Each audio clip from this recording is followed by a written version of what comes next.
اعوذ باللہ من الشیطان الرجیم، بسم اللہ الرحمن الرحیم۔ محترم ناظرین، السلام علیکم۔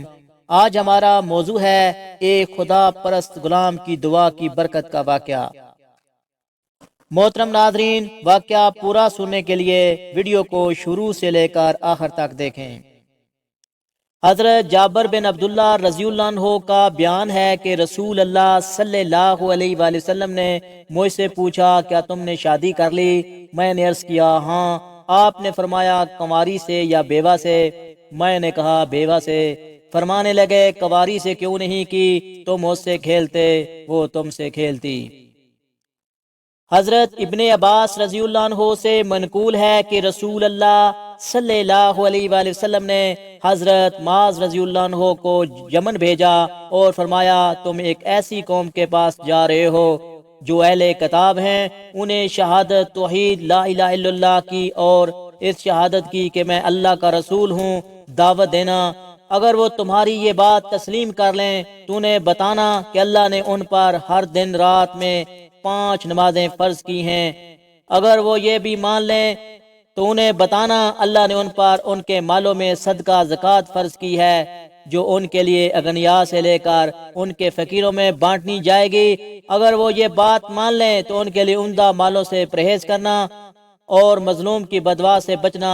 بلا شبہ مظلوم کی بدوا اللہ کے درمیان کوئی پردہ نہیں ہوتا۔ حضرت عبداللہ بن مبارک رحمۃ اللہ علیہ فرماتے ہیں کہ ایک مرتبہ مکہ مکرمہ میں شدید قحط پڑا۔ لوگ نماز استسقاء کے لیے میدان عرفات میں جمع ہوتے رہے، لیکن کسی طرح قحط کے اثار کم نہ ہوئے۔ برابر ایک ہفتہ اسی طرح گزر گیا۔ چنانچہ اندہ ہفتے جمعے کی نماز کے بعد لوگ پھر عرفات میں جمع ہوئے تو میں نے دیکھا کہ ایک سیاہ فام ضعیف اور ناتوان انسان ہے، جس نے 2 رکعت نماز پڑھ کر اللہ تعالیٰ سے دعا مانگی اور سجدے میں گر کر قسم کھائی کہ تیری ذات و جلال کی قسم، اس وقت تک سجدے سے سر نہ اٹھاؤں گا جب تک تو برانے رحمت سے اپنے بندوں کو سیراب نہ کر دے۔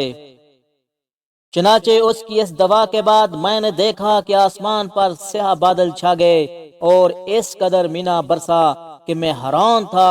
بعد ازاں اس سیاہ فام بندہ خدا نے اپنے رب کی حمد و ثنا بیان کی اور چل دیا۔ میں بھی اس کے پیچھے پیچھے ہو لیا کہ دیکھوں کہ شخص کہاں جاتا ہے۔ جب وہ چلتے چلتے ایسے مکان میں داخل ہوا جہاں ایک بردہ فروش رہتا تھا، یہ دیکھ کر واپس چلایا اور صبح کو کچھ روپے لے کر اس بردہ فروش کے مکان پر پہنچا۔ میں نے کہا کہ مجھے ایک غلام خریدنے کی ضرورت ہے۔ میری اس درخواست پر اس سوداگر نے تقریباً 30 غلام مجھے دکھائے۔ ان سب کو دیکھ بھال کر کے میں نے کہا، ان کے علاوہ اور کوئی بھی غلام ہے؟ اس نے جواب دیا، ہاں، ایک منوسا غلام اور ہے جو کسی سے بات نہیں کرتا۔ میں نے کہا، اسے بھی دکھا دو۔ تو سوداگر اسی غلام کو لے آیا جس کو میں دیکھ چکا تھا کہ اس کی دعا سے اللہ نے بیران رحمت کی تھی۔ میں نے سوداگر سے دریافت کیا کہ تم نے اس کو کس قیمت پر خریدا ہے؟ سوداگر کہنے لگا، خریدا تو ہے میں نے 20 اشرافیوں کا، مگر آپ کو صرف 10 ہی اشرافیوں کا دے دوں گا۔ یہ سن کر حضرت عبداللہ بن مبارک رحمت اللہ علیہ نے فرمایا کہ ہمیں اس کی ضرورت نہیں، بلکہ میں تم کو اس کی قیمت 27 اشرافیاں زیادہ دوں گا۔ پھر فرمانے لگے کہ بس اس کا سودا کر کے وہ غلام کو ہمراہ لے کر چل آیا۔ تو وہ غلام کہنے لگا، اے میرے آقا، آپ نے آخر مجھے کیوں خریدا ہے؟ میں تو کسی بھی خدمت کے قابل نہیں ہوں۔ میں نے عرض کیا کہ میں نے تم کو اس لیے خریدا ہے کہ میں تمہارا خادم بنوں اور تم میرے مالک۔ میری اس بات پر غلام نے دریافت کیا کہ آپ ایسا کیوں کر رہے ہیں؟ اس پر میں نے عرض کیا کہ میں کل تمہاری کرامت دیکھ چکا ہوں۔ اللہ نے تمہاری دعا قبول فرمائی اور اپنی رحمت کی بارش کر دی۔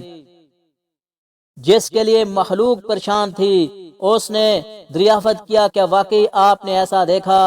میں نے کہا ہاں۔ اس کے بعد اس نے دریافت کیا کہ کیا آپ مجھے آزاد کرتے ہیں؟ میں نے کہا کہ تو اللہ کے واسطے آزاد ہے۔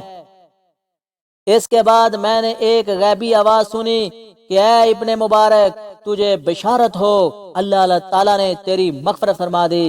بعد ازاں اس غلام نے کامل وضو کر کے 2 رکعت نماز پڑھی اور کہا کہ اس چھوٹے آقا کی زادی پر اللہ کا شکر ہے، مگر اللہ تبارک تعالیٰ کے زاد کرنے پر اس کا شکر کس طرح ادا کروں؟ اس کے بعد دوبارہ وضو کر کے اس نے 2 رکعت نماز ادا کی اور دونوں ہاتھ آسمان کی طرف اٹھا کر دعا مانگی کہ الہی، تجھے معلوم ہے کہ میں نے 30 سال تک تیری عبادت کی اور میرے تیرے درمیان عہد تھا کہ تو میرا پردہ فاش نہ کرے گا، مگر اب جب کہ یہ راز کھل گیا تو میری روح قبض کر کے اپنے پاس بلا لے۔ جب دیکھا تو اس کی روح پرواز کر چکی تھی۔ حضرت عبداللہ بن مبارک رحمت اللہ علیہ فرماتے ہیں کہ میں نے اس کی معمولی کفن دیا اور نماز پڑھ کر دفن کر دیا۔ پس جب میں سویا تو کیا دیکھتا ہوں کہ وہ خوبصورت بزرگ عمدہ لباس پہنے ہوئے ان میں سے ایک صاحب نے مجھ سے فرمایا، اے ابن مبارک، کیا تجھے اللہ تعالیٰ سے شرم نہیں آتی؟ اور یہ کہہ کر جب وہ چلے تو میں نے دریافت کیا کہ آپ کون ہیں؟ انہوں نے فرمایا کہ محمد رسول اللہ صلی اللہ علیہ وآلہ وسلم ہوں، اور یہ میرے پاس حضرت ابراہیم علیہ السلام ہیں۔ آخر میں نے دریافت کیا کہ میں اللہ سے کس طرح نہیں شرمایا، حالانکہ کثرت سے نماز پڑھتا ہوں؟ پر انہوں نے ارشاد فرمایا، آج اولیاء اللہ میں سے ایک ولی کی وفات ہوئی اور تم نے اس کو اچھا کفن نہیں دیا۔ چنانچہ جب صبح ہوئی تو میں نے اس غلام کی قبر کھلوائی اور کھلوا کر نہایت عمدہ اور نفیس کفن پہنایا اور دوبارہ نماز جنازہ ادا کر کے دفن کر دیا۔ اللہ تعالیٰ اس پر اپنا رحم فرمائے، آمین۔ محترم ناظرین، ہمیں یہ سبق ملتا ہے کہ سچ ہے کہ اللہ تعالیٰ اپنے مطیع اور فرما برداروں کی خود عزت بڑھا دیتا ہے۔ جو اپنے آپ کو اللہ کے لیے فنا کر دیتا ہے، اللہ تعالیٰ دنیا کو خود اس کے آگے جھکا دیتا ہے۔ دعا ہے کہ اللہ تعالیٰ ہم سب کو بھی نیک بننے کی توفیق عطا فرمائے، آمین ثم آمین۔